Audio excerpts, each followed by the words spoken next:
Olá, tudo bem? Antes de começar esse vídeo, eu peço para que você curta e comente ele se você gostar e também aproveite e se inscreva no canal que vai me ajudar bastante assim e faz o canal crescer. Muito obrigado. 2 olhos a lei terá. Pode arrancar os meus olhos no lugar do meu filho. É aí que a segunda pessoa da divindade, que o credo cristão chama de Jesus, estando em pé de igualdade com Deus, ele assumiu a forma de filho de Deus. Ele se diminuiu, se tornou um de nós, morreu na cruz do Calvário para que todos nós pudéssemos ser salvos. E ao Cristo morrer na cruz do Calvário, aí que está a diferença. A cruz não significava nem um décimo do sofrimento maior que ele teve, que foi a ruptura com o Pai. Quando ele falou em aramaico, Elahi, Elahi, lama sabachthani, Deus meu, por que me desamparaste? O Cristo estava ali naquele momento rompendo com o Pai, rompendo com a divindade. Ele estava sofrendo naquele momento ali, no sentido mais elevado da palavra, o caos do que é o significado teológico da palavra inferno. Inferno significa a ausência absoluta de Deus.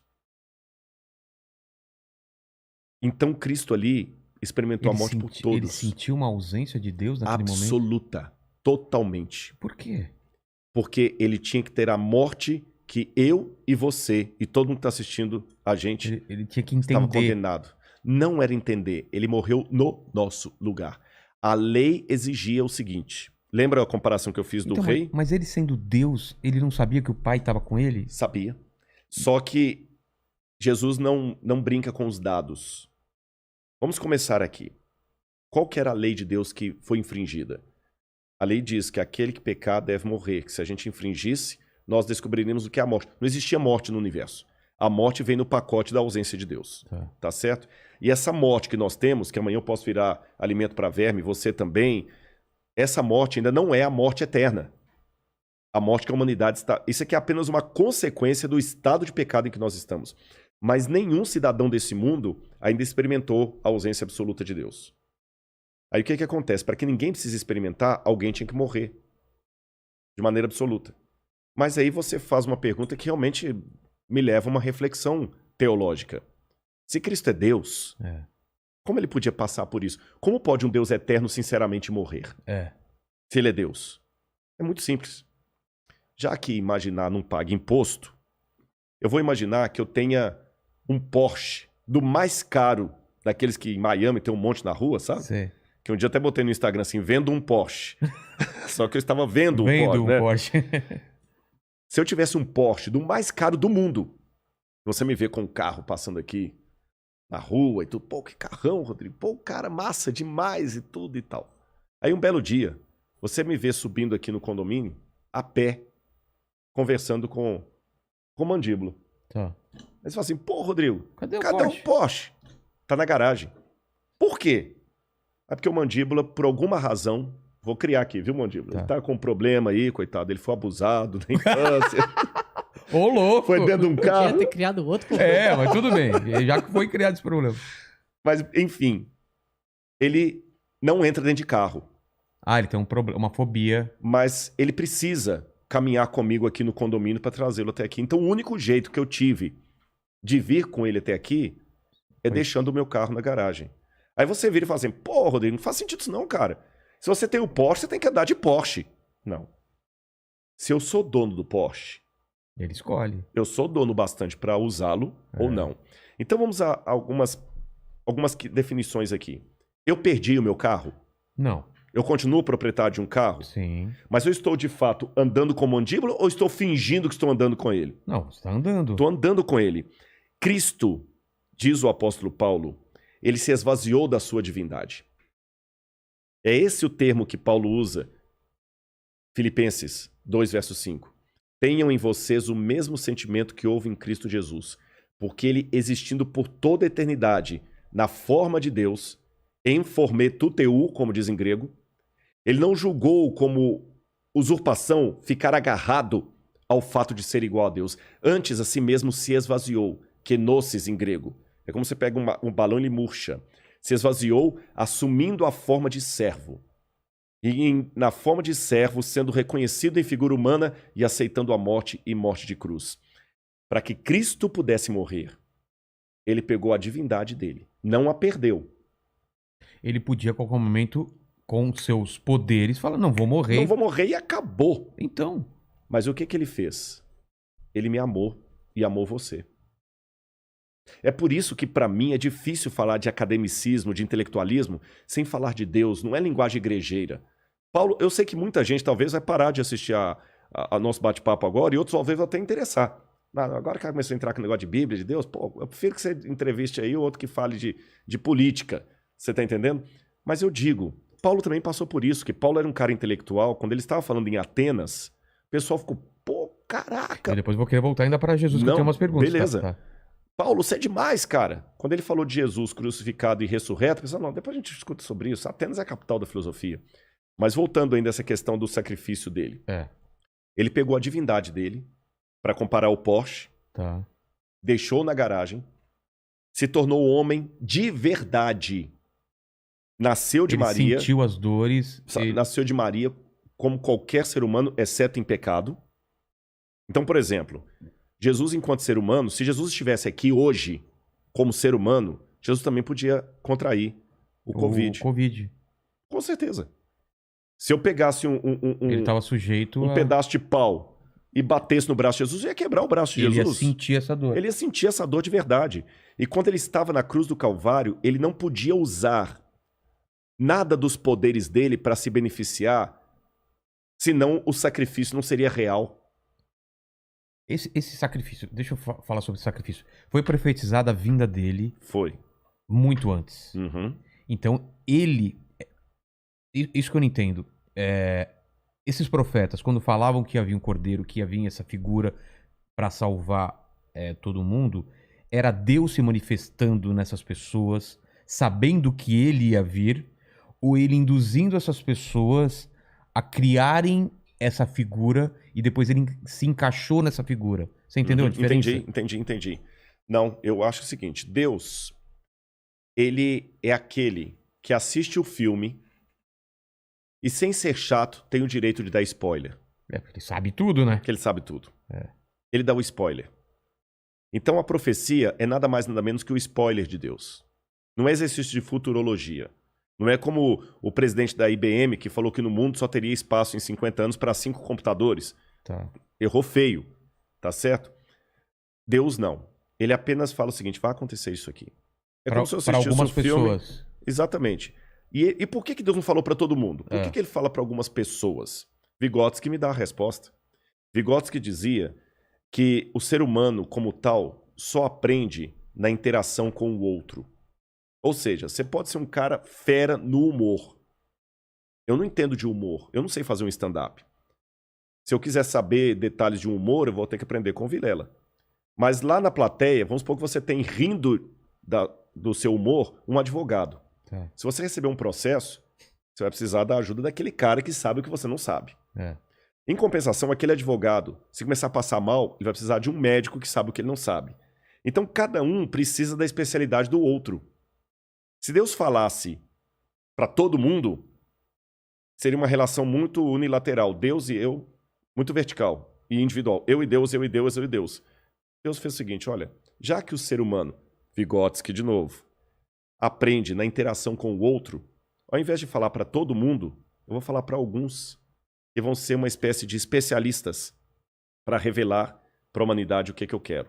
E esses especialistas não vão ser arrogantes, não vão ser os que dominam, vão ser os servos. Aí que vem Isaías, Jeremias, Lamentações, e eu digo para você, eu tenho argumentações históricas para acreditar na profecia, porque veja bem, profecia bíblica, eu não vou ter tempo aqui hoje para a gente explorar isso, quem sabe no futuro alguma vez, mas uma coisa que eu quero deixar claro para o pessoal, para a galera que está assistindo a gente, Vilela, profecia não é música de Roberto Carlos quando você está na fossa, qualquer uma conta a sua história. Tá bom? Profecia é muito específico. Tá bom? Eu tenho, por exemplo, a profecia de Ezequias.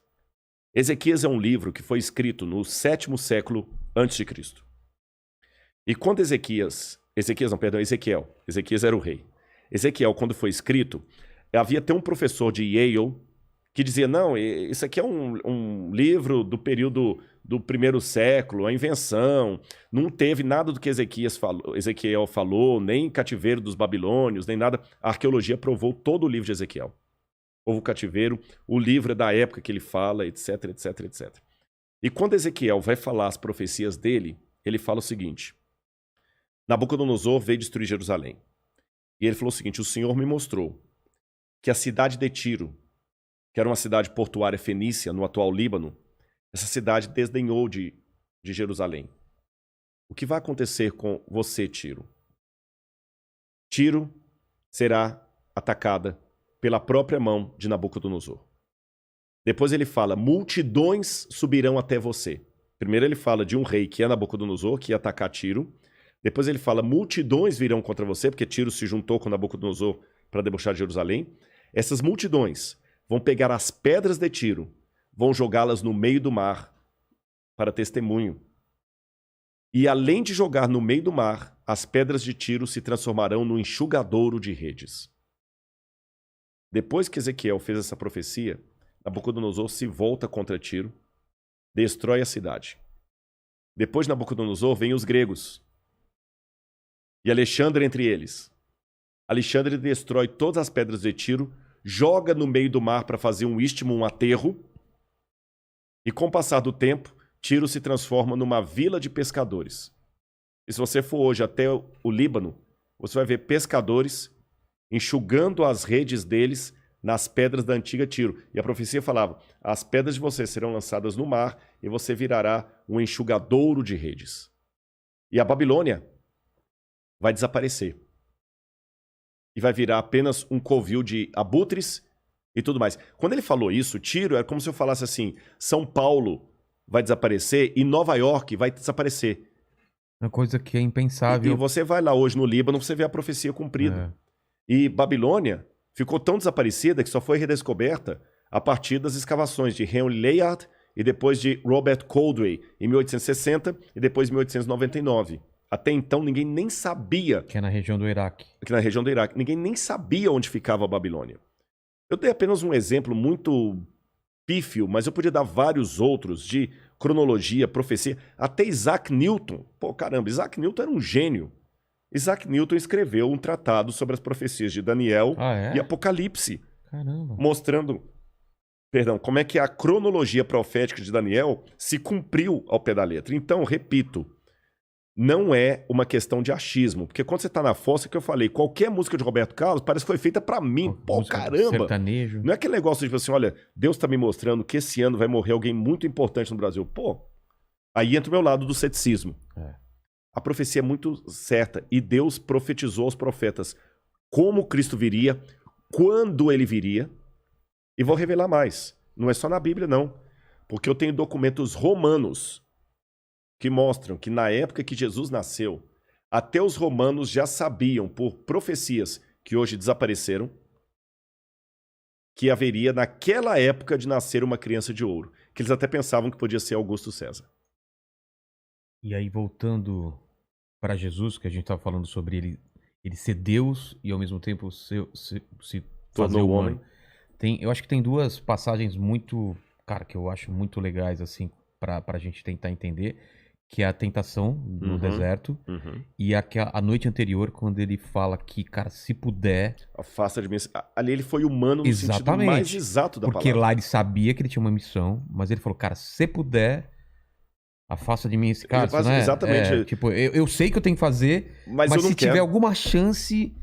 Ali ele sabia da resposta. Sabia, mas você vê que ali ele foi humano de verdade. Mas explica pro pessoal que não sabe dessa passagem da Bíblia qual era o contexto. Vamos falar do deserto. Quando ele foi tentado pelo diabo, 40 dias. Por que ele foi pro deserto? Na cultura do Antigo Oriente Médio, o deserto é o lugar que prepara você para lutas espirituais. Tanto é que uma das palavras hebraicas para deserto é Midavar. Midavar significa lugar da palavra. Mas lugar da palavra no deserto é porque é o único lugar silencioso bastante para você ouvir o seu pensamento, ouvir a voz de Deus. Então, o deserto... Conversa com beduínos. Eu já dormi em deserto. É realmente uma sabedoria muito grande. Jesus foi para o deserto. E lá o diabo apareceu. E o tentou.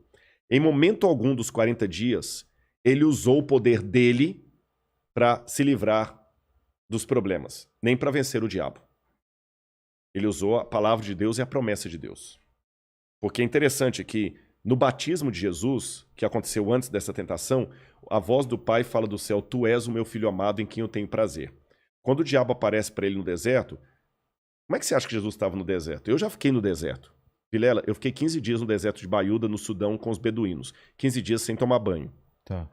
Quando eu voltei para Khartoum, a capital, e fui tomar banho, cara, eu ficava esfregando a cabeça assim, ficava saindo uma água que ela começou igual um chamate, assim, e não parava, aquela coloração. A roupa que eu usei não valia mais nada.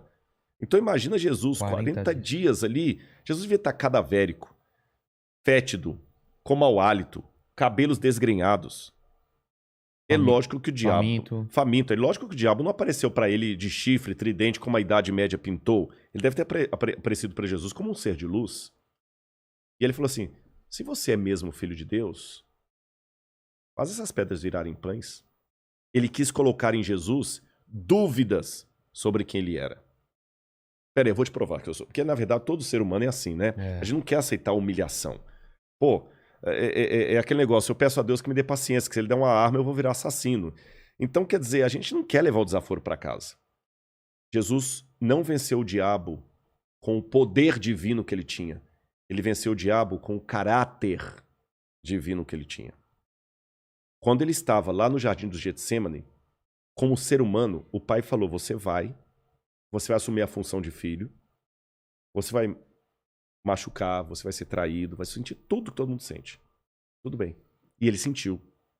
Ele sentiu na pele ali a mesma agonia que a mãe sente quando o filho chega em casa com overdose e ela tem que correr com ele para o hospital para tentar salvá-lo da overdose. Ali ele estava sentindo a mesma agonia que a menina estuprada sente. E alguém pode falar: pera aí, Rodrigo, para de bobagem. Jesus não foi estuprado, ele não foi pai de... Vilela, não importa se é dor de cabeça ou dor de dente, dor é dor.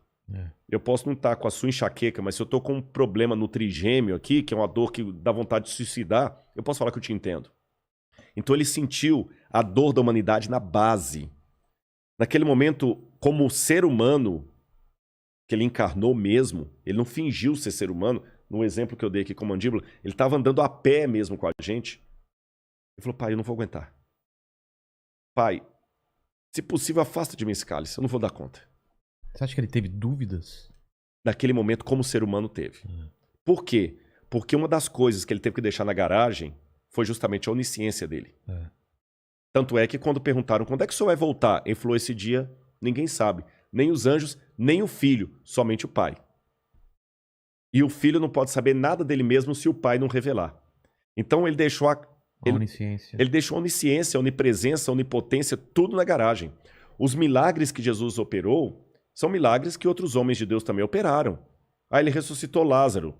Tá, mas o profeta Elias também ressuscitou o filho da viúva de Sarepta e multiplicou o pão lá para a viúva de Sarepta. Eliseu ressuscitou o filho do casal lá. Ah, tá, Jesus andou sobre as águas. Moisés abriu o mar vermelho. Então o que Jesus fez foi como um homem pela fé em Deus Pai.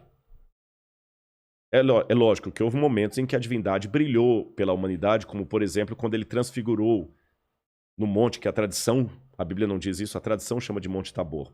Mas no dia a dia, Jesus tinha que suar para ter o pão dele. E naquele momento ali do Getsemane... O que ele fala mesmo? Ele fala: pai, se possível, afasta de mim esse cálice. Contudo, não seja feita a minha vontade, mas a tua vontade. E ele estava se sentindo tão sozinho que ele pediu até 3 discípulos para orarem com ele. E é interessante que a palavra gat, em hebraico, significa prensa. Gat, prensa em hebraico. Shemanim significa azeite. Então, gat shemanim é a prensa do azeite. Jesus estava num lugar onde várias azeitonas eram imprensadas para sair o azeite puro. Ele também estava sentindo a alma dele prensada. A gente chama de Getsemane, né? Gat shemanim em hebraico. Ele estava sentindo a alma dele prensada. Mas aí por que ele podia ter desistido? Não, você quer acabar, já acaba agora. Mas o que não fez Jesus desistir? Aí, Vilela, é aquilo que eu não tenho como provar. Até aqui eu estava falando como acadêmico, provas arqueológicas, históricas, alucumbrações filosóficas, Mas essa é a parte que eu não posso provar. É a parte que eu posso testemunhar. E testemunho não se prova. Tá bom? O pessoal que está assistindo a gente em casa, se você falasse comigo assim, Rodrigo, essa água que eu estou colocando aqui no copo é uma água do derretimento da neve do Himalaia. É água